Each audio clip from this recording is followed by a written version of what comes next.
أعوذ بالله من الشيطان الرجيم بسم الله الرحمن الرحيم إلى حضرة النبي مصطفى رسول الله صلى الله عليه وسلم وآله الكرام وأصحابه العظام شيء لله منا لهم الفاتحة أعوذ بالله من الشيطان الرجيم بسم الله الرحمن الرحيم الحمد لله رب العالمين إياك نعبد وإياك نستعين صراط الذين أنعمت عليهم غير المغضوب عليهم ولا الضالين. بسم الله الرحمن الرحيم الحمد لله رب العالمين والصلاة والسلام على أشرف الأنبياء والمرسلين وعلى آله وصحبه أجمعين. اللهم افتح علينا حكمتك وانشر علينا من خزائن رحمتك يا أرحم الراحمين والحمد لله رب العالمين. Assalamualaikum warahmatullahi wabarakatuh.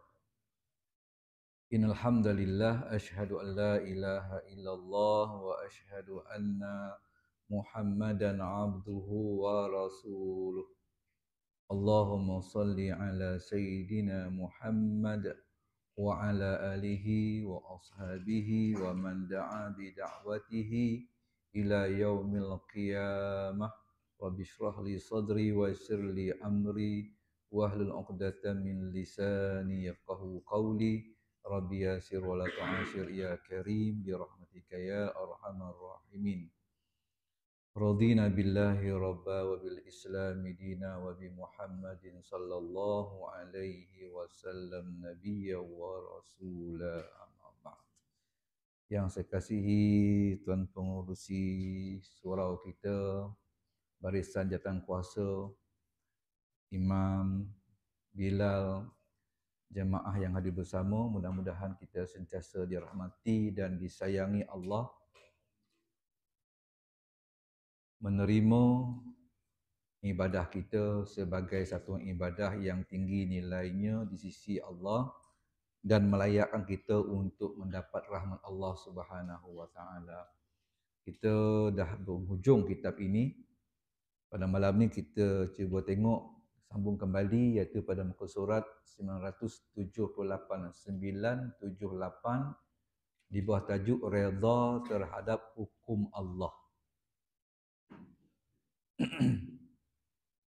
Redha terhadap sesuatu yang berlaku yang telah ditentukan oleh Allah Subhanahu wa taala. Bismillahirrahmanirrahim.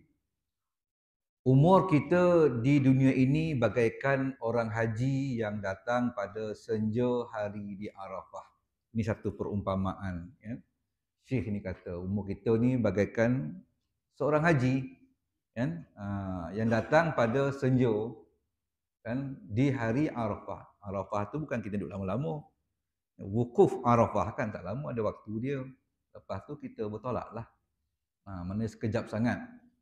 Dan kalau kita merujuk kepada ketika ditanya kepada Nabi Nuh alaihi salam, kan, Nabi Nuh ni nabi yang diberikan oleh Allah Subhanahu wa taala umur yang panjang, kan. Maksud umur yang panjang tu umur dia bersama dengan manusia. Tapi kalau dengan umur yang panjang Nabi Isa lah, belum mati lagi. Tapi dia tak bersama dengan manusia.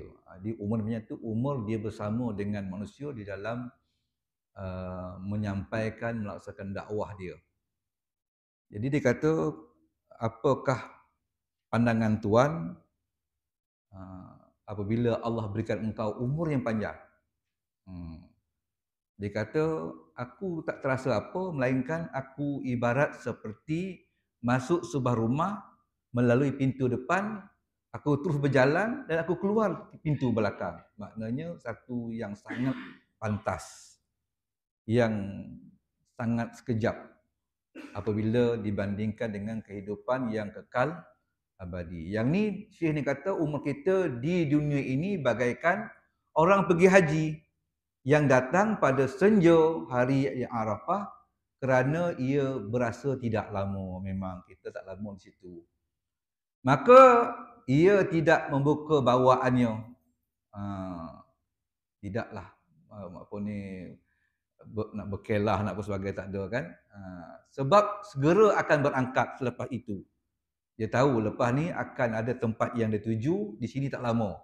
Maka dia pun tak buka lah. Tak buka bekalan yang dibawanya sebab sekejap sangat lepas tu nak berangkat. Sedang tinggal maka ia tidak membuka bawaannya sebab segera akan berangkat. Lepas tu nak pergilah kan.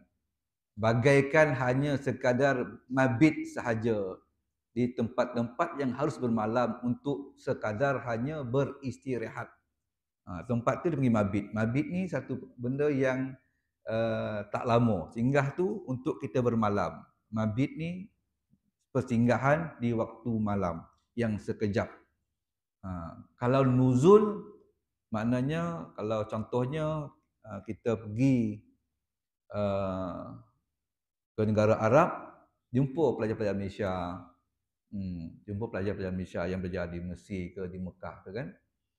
Kalau dia tanya, dia tahu kita orang Malaysia datang ke situ melancong. Kalau dia tanya, ya am taskun fin. Pak cik duduk mana? Memanglah bahasanya saya duduk hotel sekian. Tapi sebenarnya bila dia kata anta taskun fin, dia tak betul. Bila taskun ni maknanya menetap.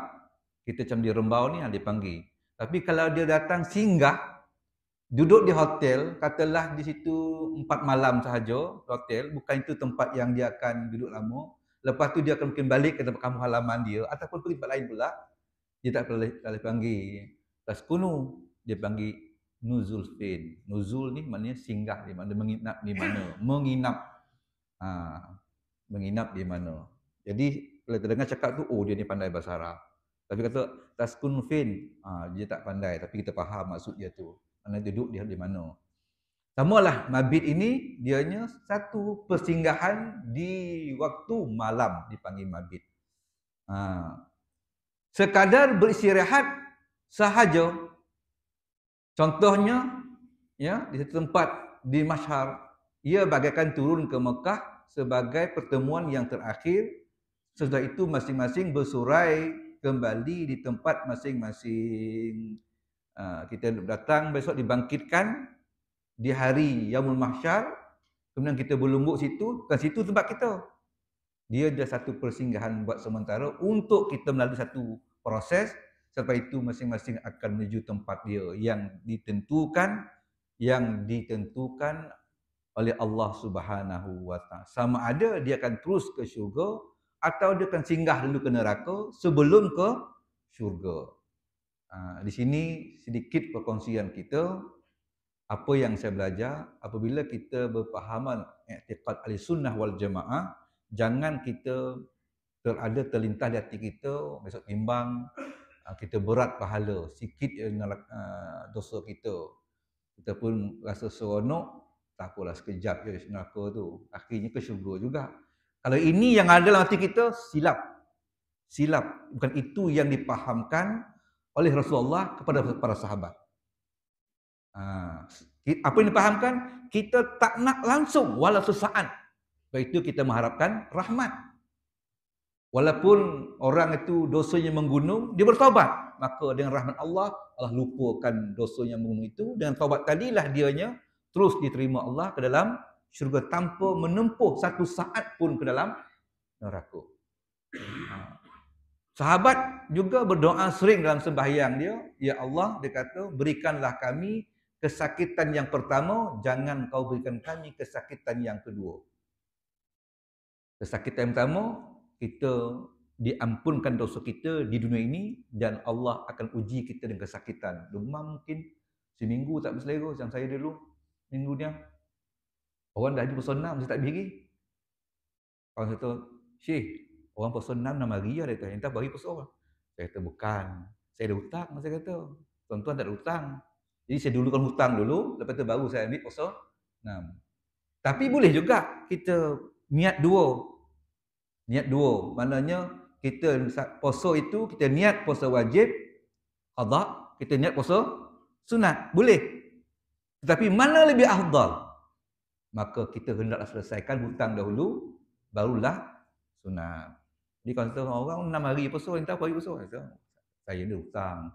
Sebab saya diuji oleh Allah Subhanahu Taala di akhir-akhir Ramadan itu, saya hampir seminggu tak selera makan. Betul kurus. Tapi memang dah lama lah kurus tu.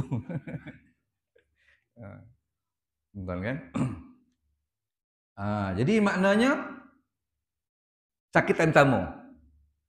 Jangan kau berikan kami ataupun aku kesakitan yang kedua bila di sana nanti, walaupun kita berat pahala kita, tapi Allah berhak untuk membersihkan dosa kita walaupun sedikit, walaupun ringan. Timbang itu berat pahala, tapi dosa tetap ada. Allah masih berhak untuk mensucikannya. Dengan cara apa? Tidak ada cara, melainkan dimasukkan ke neraka walaupun sekejap sehingga bersih. Barulah dia dipanggil ke syurga Allah. Yang tu pun dia tak nak. Itulah yang dipahamkan oleh Nabi kepada para sahabat. Kita pun begitulah. Kalau kita rasa selesa, tak apa, sekejap je sih neraka. So, jangan tuan-tuan ya. Kita nak iaitu kita diberikan syafaat dan diberikan juga yang namanya rahmat Allah tanpa kita menyentuh sedikit pun tubuh kita oleh api neraka. Itu yang kita dipahamkan. Itu taubat suatu perkara yang sangat lambat diambil Allah, dan ia semua orang ada pintu taubat sehingga berada di ghargharah ataupun di halqum. Satu yang paling lambat. Mungkin mata kita dah tak nampak dah apa datang ziarah. Telinga pun tak dengar lah apa yang apa kan. Tapi pintu taubat masih tak tutup lagi sehingga nyawa berada di ghargharah. Menunjukkan bahawa itulah yang kita fahami. Allah nak hamba-Nya guna peluang taubat itu supaya bila dia meninggal dunia dan dibangkitkan yaumul mahsyar, dan dianya terus diterima Allah sebagai ahli syurga tanpa ada menyentuh sedikit pun neraka Allah. Baik. Jadi maknanya bila ada ke syurga, syurgalah, ada ke neraka, nerakalah. Maknanya tidak kekal lama di yaumul mahsyar itu. Kita lah begitu samalah. Di dunia ni kita begitu. Semua orang sementara, kan? Ada orang lebih awal pergi, ada orang lambat pergi. Kalau saya tengok pada keturunan saya, ayah saya atau saya ayah, dia meninggal dunia umur 58 tahun 9 bulan. Umur dia dah pergilah. Kalau tengok pada nenek saya, datuk saya, nenek saya, moyang saya antara 58 ke 63. Itulah zon kawasan yang mereka ni pergi. Saya dah 59, dah masuk dah tuan. Dah masuk sempadan dah. Kemudian saya tengok pula, ya, keluarga saya ni dikenali sebagai keluarga kanser. Moyang saya kanser, tapi dulu tak panggil kanser, dia panggil apa? Busung. Ayah saya pun sama juga, perut dia besar busung. Anak buah saya meninggal 2 orang, sama juga. Ada 2 orang meninggal anak buah saya. Sekarang adik saya 2 orang sedang berulang alik ke IKN, Institut Kanser. Saya kata dia kan. Jadi keluarga saya ni dipanggil keluarga kanser. Dah lah umur 58-63, keluarga pula kanser. Jadi maknanya membuatkan kita akan berhati-hati. Syakik bin Ibrahim berkata, saya telah bertanya pada 700 orang alim tentang 5 masalah. Ni bukan sedikit kajiannya, populasi dia yang dibuat tu maknanya 700 untuk 5 soalan. Maka mereka semuanya menjawab dengan satu jawapan saja. Ada 5 soalan ditanyakan kepada 700 orang. Tapi satu je jawapan dia. Ya. Ada 5 soalan. Soalan pertama dia kata, siapakah orang yang sempurna akal? Jawabnya, orang yang tidak cinta pada dunia. Orang yang tak cinta kepada dunia. Satu pemahaman yang kita kena betulkan, bila sebut tak cinta dunia, kita pun tak pergi kerja. Duduk di rumah, ada idea apa tu dunia belaka tu. Tak kerja apa? Dunia belaka tu. Salah pemahaman tu. Kan? Maksudnya, dia cinta kepada dunia, dia berusaha mencari rezeki, sebab rezeki itu tanggungjawab yang diarah oleh agama, maka dapat pahala ibadah. Dapat pahala ibadah. Tapi bila dapat itu, dia tak rasa itu dia punya. Bahkan dia menjadi orang yang sangat pemurah. Yang kedua, siapakah orang yang cerdik? Jawabnya, orang yang tidak tertipu oleh dunia. Orang yang tidak tertipu oleh dunia. Maknanya dia tetap menjadikan dunia itu penghubung kepada akhirat. Sebab itulah dalam ilmu tasawuf Imam Ghazali kata antara dunia ruh, dunia rahim, dunia syahadah, dunia kita ni, dunia barzakh dan dunia akhirat. Yang paling penting 5 ni dunia kita sekarang ni, dunia syahadah ini. Sebab inilah menentukan kita di sana nanti, corak hidup kita. Jadi penting cara kita menanam, cara kita membajainya, maka hasilnya bergantung kepada cara kita menanam. Alam roh tak ada apa, belum ada perintah lagi. Alam rahim tak ada apa, belum ada apa taklif lagi. Lahir dunia barulah ada jawapan-jawapan yang perlu kita jawab. Ada soalan-soalan yang perlu kita jawab. Jadi jawapan itu betul tak betul, ada ganjaran tidak, tunggulah sana nanti. Jadi cara menjawab itu adalah sangat penting. Kan macam sebab itu disebut dalam Quran liyabluwakum ayyukum ahsanu amala, kan, untuk menguji kamu siapakah di kalangan kamu yang paling baik amalan. Jadi situ Allah mengumpamakan hidup dunia ini sebagai peperiksaan. Jadi ada juga diumpamakan seperti perniagaan. Ada perniagaan seperti peperiksaan.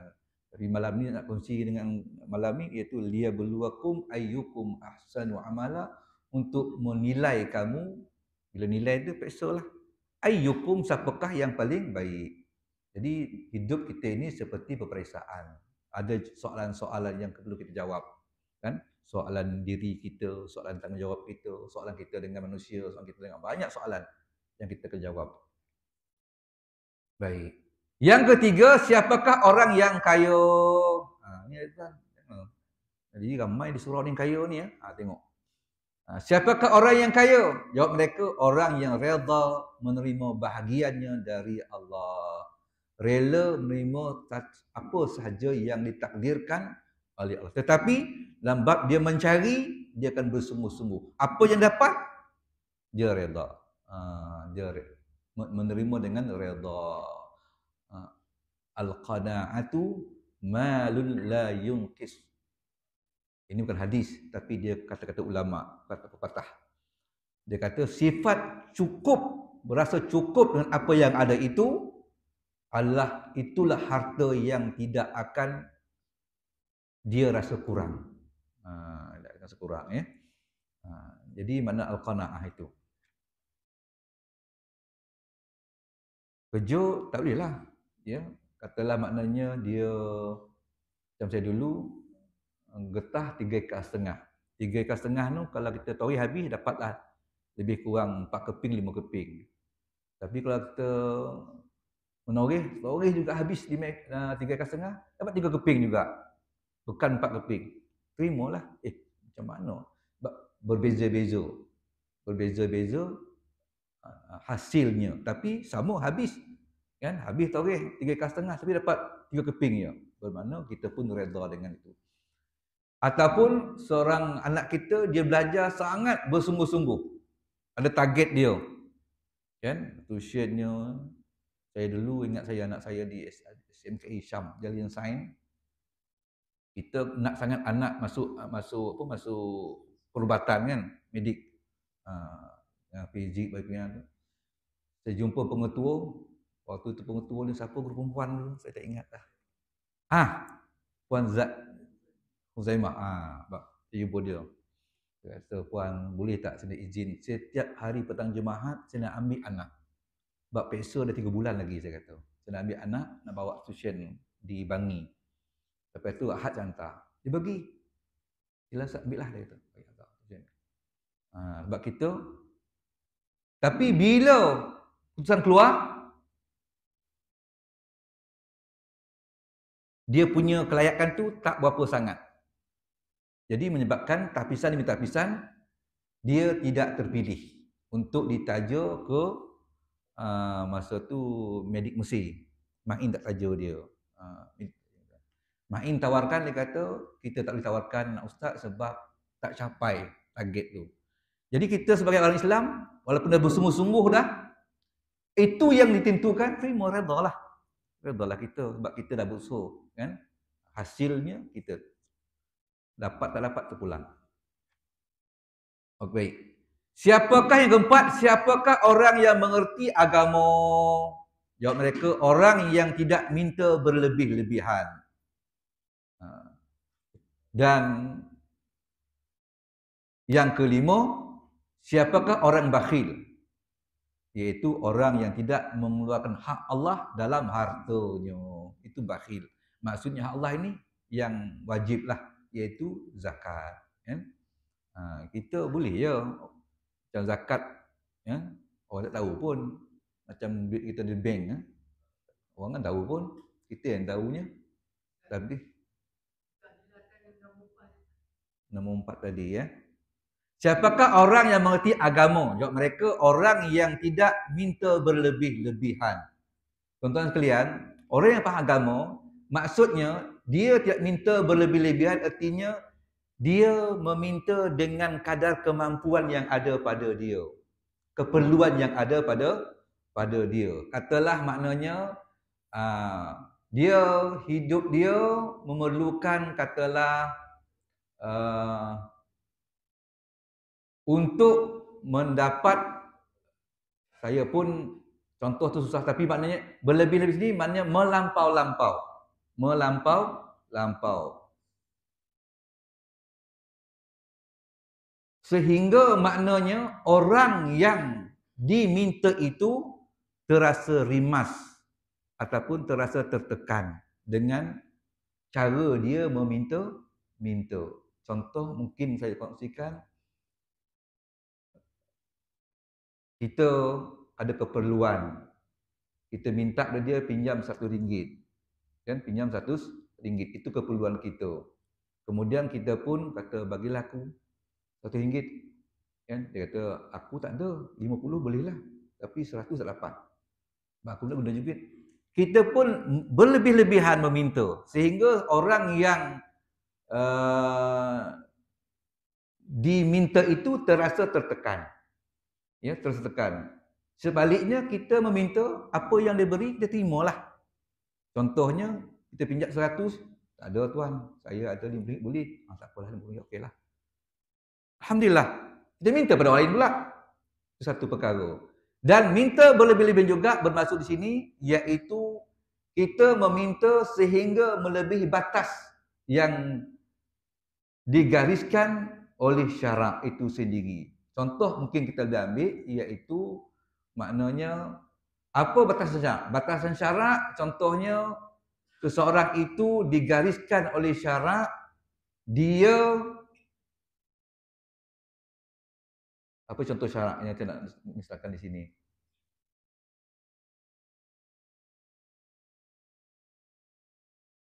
Sempadan syarak meletakkan bahawa contohnya, saya nak contoh tu tak datang tuan ya.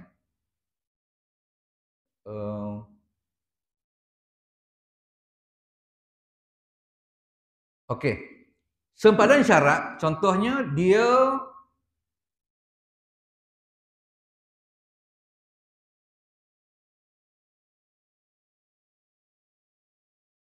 minta maaf saya tak dapat saya nak bagi contoh. Ya, sebab nak berikan contoh syarat itu saya tak mampu. Tak datang.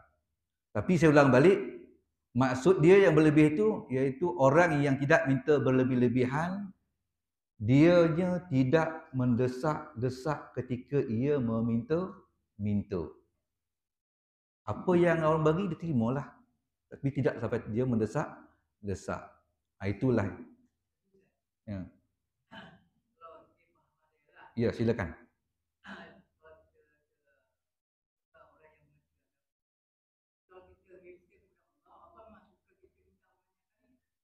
Mm-mm. Betul. Itu tadilah maknanya dalam bab ini kita bukan meminta kepada Allah, kita minta kepada makhluk. Maknanya manusia. Meminta kepada manusia. Meminta kepada Allah mintalah. Tak ada masalah. Lagi kerap kita meminta, lagi selalu kita minta, itulah yang sangat disukai oleh Allah Subhanahu wa taala. Sebab disebut oleh Allah maknanya ud'uni astajib lakum. Ud'uni, mintalah kepada aku, nescaya aku akan tunaikan. Allah kita minta, Allah tunaikan. Dah tunaikan minta lagi, Allah akan tunaikan. Dah tunai, dia minta lagi lebih besar itu, Allah akan tunaikan juga. Itulah maknanya sifat rahmannya Allah. Tapi di sini maksudnya pada makhluk, meminta-minta kepada makhluk sehingga orang itu tertekan dengan sikap kita yang suka meminta. Kesan dia ialah orang lain akan memandang kita sebagai orang yang tidak baik, orang yang tidak bagus dalam sebagai sebuah masyarakat. Jadi orang yang mengerti agama itu orang yang tidak mahu meminta-minta. Itu satu. Okey. Yang kedua, maksud dalam minta-minta ini, dia dalam apa keadaan sekalipun, dia takkan cuba mudah hanya mengadu pada manusia. Dia lebih dahulu mengadu kepada Allah Subhanahu wa taala. Maknanya apa-apa masalah yang dihadapinya, kegusaran dan kerumitan hidup dia tidak akan mengadu cepat kepada manusia untuk menyelesaikan masalah dia. Tetapi dia lebih mengutamakan mengadu kepada Allah Subhanahu wa taala. Jadi inilah orang yang faham agama. Maknanya dia akan tahu di mana tempat yang dia nak minta, mana dia nak mengadu kepada siapa. Itu yang utamanya. Bukan dia mendahulukan kepada meminta manusia sehingga tertekan manusia itu, tapi dia akan dulu kepada meminta kepada Allah Subhanahu wa taala. Sebab itu kita tengok orang yang dulu-dulu, ya, dia senyap saja, bukan tak ada masalah. Dia tenang hidup dia, bukan tak ada masalah. Tetapi dia mengadu masalah dia minta kepada Allah Subhanahu wa taala. Meminta kepada Allah itu sifat hamba yang memang lemah, memang dia tu layak untuk meminta. Tetapi meminta kepada manusia, dia kena berpada. Bukan sehingga tertekan orang terhadap sifat kita yang suka meminta. Wallahu a'lam. Dan murka Allah pada hamba ada 3 perkara. Yang ni pun kita ambil maklum juga. Yang pertama, jika cuai atau meringankan perintah Allah. Cuai atau meringankan perintah Allah Subhanahu wa taala. Apa sajalah, banyak perintah Allah. Ya, bab sembahyang, bab zakat, bab puasa, yang sunatnya, yang semuanya kita ingat. Jangan kita ambil ringan, ambil mudah. Sehingga kan apa juga bab auratnya, bab hukumnya, kan, bab hukum. Kalau hukum haram, haramlah. Kalau halal, halallah. Sebab itu orang yang dalam hidup dia meletakkan halal haram di depan dia paling utama, dia sangat berhati-hati dalam bab perkara yang nak masuk dalam diri dia, mulut dia, perut dia, dan juga dalam bab yang dia nak gunakan. Ya? Walaupun kita nampak untung. Saya pernah dulu seorang kawan saya balik sekolah, tak ada tiga, dia pernah kuncikan, dia balik electrical, jumpa duit terikat. Masa tu duit tu terikat lebih kurang 5,000 lah satu ikat tu, 5,000. 5,000 zaman saya tingkatan 1 masa tu. 5,000 ni main tuan-tuan. Jadi dia pun ambil duit tu, dia kayu sikam. Samalah saya panggil sikam juga, dia kayu sikam. Dia jumpa dulu. Nasib baik dia jumpa, kalau saya jumpa tahulah. Dia jumpa dulu. Dia pun kayu sikam terus pergi ke balai polis. Sedangkan rumah dia dah di sini dah. Dia lajak sampai ke balai polis. Maknanya jumpa duit, tak lama tu sampai lah rumah dia, tapi dia tak sampai, dia tak pergi balik rumah dia, terus lajak ke balai polis. Serahkan duit dia balai polis. Balik dia cerita dengan mak dia, tadi jumpa duit mak sedikit, agak-agak ada 5,000 . Mak kata, apa tak ambil awak balik, boleh kita ambil ke dapur. Dia kata, jangan mak, kita bakar dapur kita nanti. Kenapa? Dia tidak bermudah-mudah dengan hukum Allah Subhanahu wa taala.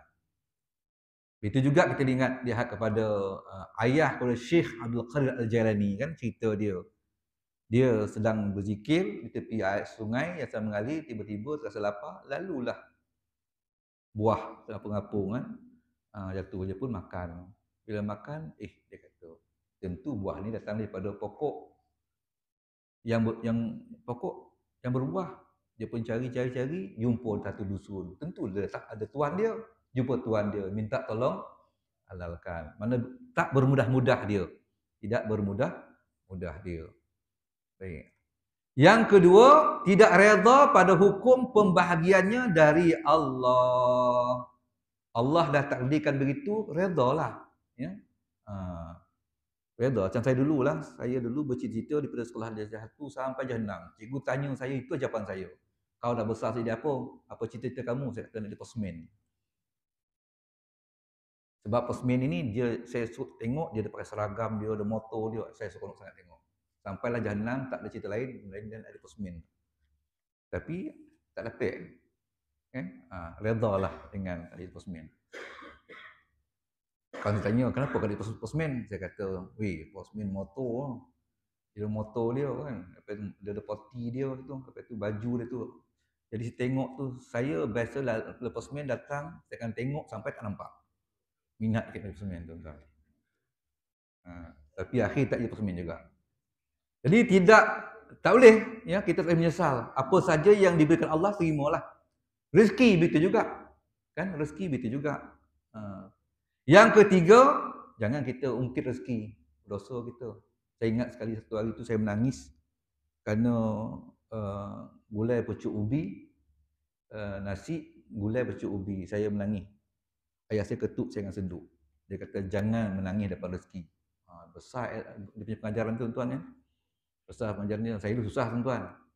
Saya pernah 4 hari makan nasi isi ubi, lauk dia pucuk ubi. Saya pernah. Sehingga mata punya ubi lah. Susah dulu. Tapi maknanya, satu saya puji tuan-tuan, ayah saya tak pernah minta kepada orang lain. Duit kan? Itulah dia. Redha pada hukum pembahagiannya dari Allah. Yang ketiga, jika bermohon sesuatu lalu tidak diberi, ia marah kepada Tuhannya. Ya, mintalah. Tak kisahlah. Tapi bila tak dapat, jangan. Sedangkan tak dapat itu bukan bermakna Allah tak kasih, Allah tak bagi. Tapi Allah gantikan dengan sesuatu yang lebih baik lagi, tapi bukan waktu itu, tapi pada masa akan datang. Tuan-tuan mungkin banyak doa tuan-tuan, tapi tak dapat juga. Tapi doa itu akan digantikan Allah, diterima Allah pada satu masa. Yang Allah tahu, Allah sangat maha mengetahui apa keperluan kita saat itu. Ya. Sekian dah. Baik. Kemudian saya tulis sikit lagi sebelum kita ni.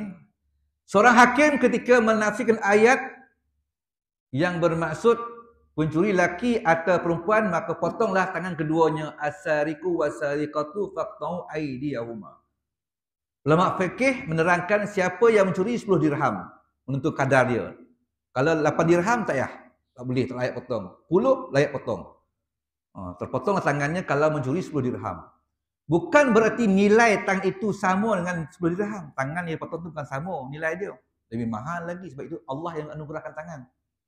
Tetapi pemotong itu ada dua maksud. Pertama, kerana ia melanggar hak kehormatan orang Muslim. Yang kedua, kerana dia tidak redha terhadap bahagiannya yang telah diberi oleh Allah sehingga mengguna hak orang lain. Selang balik. Yang pertama, kerana dia melanggar hak kehormatan orang lain. Hak orang dia curi. Dia melanggarlah. Yang kedua, kerana ia tidak redha terhadap bahagiannya yang telah diberi oleh Allah sehingga mengguna hak orang lain. Kan? Sehingga terasa Allah dah bagi pada dia dah. Dia rasa tak cukup. Dia ambil hak orang lain. Kan? Tak redha dia. Tak redha dengan apa yang ada. Dia rasa mungkin patut tak macam ni aku dapat. Tapi dapat sikit je, maka dia tak redha. Maka sebab itulah, dua sebab ini, maka ia boleh dihukum dengan potong. Cukup saksinya, cukup apanya, boleh dipotong tangan dia. Tapi taklah mudah tuan-tuan ya. Ia perlu kajian dan sebagainya. Mungkin juga potong tidak, tapi mungkin berlaku takzir ke atas orang itu. Potong tak berlaku, takzir berlaku. Setelah mungkin dilihat kan. Contohnya bila dikaji-kaji rupanya dia memang tak cukup. Kan? Tak cukup betul dibagi majikan gaji dia. Keperluan keluarga dia sekian-sekian. Tapi gaji dia pergi tak cukup. Maka menyebabkan dia mengambil hak orang. Kalau begitu, apakah perlu dipotong? Tengok dulu. Mungkin mahkamah akan bersidang, bincang. Mungkin, saya kata mungkin ya. Mungkin tak dilakukan pemotong itu, tapi takzir sahaja. Sebab bukan perangai dia yang mencuri, tapi desakan keadaan yang buat dia mencuri. Kan dulu kisah yang ibu curi susu tu kan. Dia tak pernah mencuri pun. Bukan perangai dia, tapi siapa ibu yang sanggup tengok anak kelaparan, sanggup dia mencuri. Tapi kalau perangai dia mencuri itu memanglah pantang tengok sikit dia, mesti kawan hilang. Nasib baik jika saya jumpa balik. Jika saya hilang tuan, jika yang saya kayu tu. Balik kampung, tengok-tengok, balik pukul 10 malam, dah tak ada. Allah. Tak perasan lagi 10 malam tu. Sebab lagi tak kayu, saya siap semua baju semua dah. Mana si khabar? Yang tak ada. Baru pasal hilang. Tapi rezeki ada, jumpa anak-anak kan, dia dah latih dia kayu tu, dilempar setelah somak tu. Jumpa balik semula. Jadi dia nak minjam sekejap je. Baik tuan, sikit lagi saya masukkan. Maka dia kata sudah sepatutnya seorang mukmin redha dengan hukum pemberian Allah. Mesti kita redha. Kerana redha pada hukum Allah itu termasuk sifat dan akhlak para nabi dan para orang-orang soleh. Terimalah apa yang ada. Kalau anak kita dapat target dia flat, dia tiba dapat 3.5, terimalah. Kan? Jangan kita marah dia. Kita pula maknanya usahakan main sungguh-sungguh tapi tak dapat pula. Khidmat cemerlang. Kan? Orang sebelah pula dia tengok kau ni lebih kurang ya, anda ada lagi tapi kau pula dapat. Tak apa, itu rezeki dia. Kita insya-Allah ada rezeki lain, kan? Sebab rezeki datang dalam pelbagai bentuk. Tak semestinya. Kadang sihat. Kadang-kadang sakit pula dia. Kita sihat. Tapi dia dapat pangkat naik pangkat, kita tidak, tapi kita sihat. Sebenarnya sihat itu juga rezeki yang diberikan Allah Subhanahu wa taala. Yang lebih nilainya banyak untuk keuntungannya. Dengan sihat itulah kita boleh gandakan kita punya ibadah kita. Dengan sihat itulah kita boleh pergi ke mana-mana. Ya? Sehingga maknanya kita dapat lebih selesa hidup berbanding orang lain. Sebab duit bukan segala-galanya. Tapi sihat itulah sangat penting. Dan duit adalah suatu yang datang daripada Allah. Sihat juga datang daripada Allah. Tapi Allah bagi kita sihat, sedangkan duit dia tak bagi kita. Sihat itulah yang kita redha terimanya. Mudah-mudahan insya-Allah. Yang baik daripada Allah Subhanahu Wa Taala, yang lemah kalam saya sendiri tuan. Saya mohon maaf. Isyak nanti saya minta boleh tak orang lain di imam. Saya lepas sembahyang saja saya kena balik sebab dah ada tadi dia akan tunggu saya malam ni adalah jumpa orang. Sekarang ni ramai pula nak jumpa kita. Kesian dia nunggu ni. Bismillahirrahmanirrahim. Alhamdulillahirabbil alamin. Wassalatu wassalamu ala asyrafil anbiya'i wal mursalin wa ala alihi washabbihi ajma'in. Allahumma zidna ilman nafi'an wa qalban khashian wa ibadatan mutaqabbalan bi rahmatika ya arhamar rahimin walhamdulillahirabbil alamin.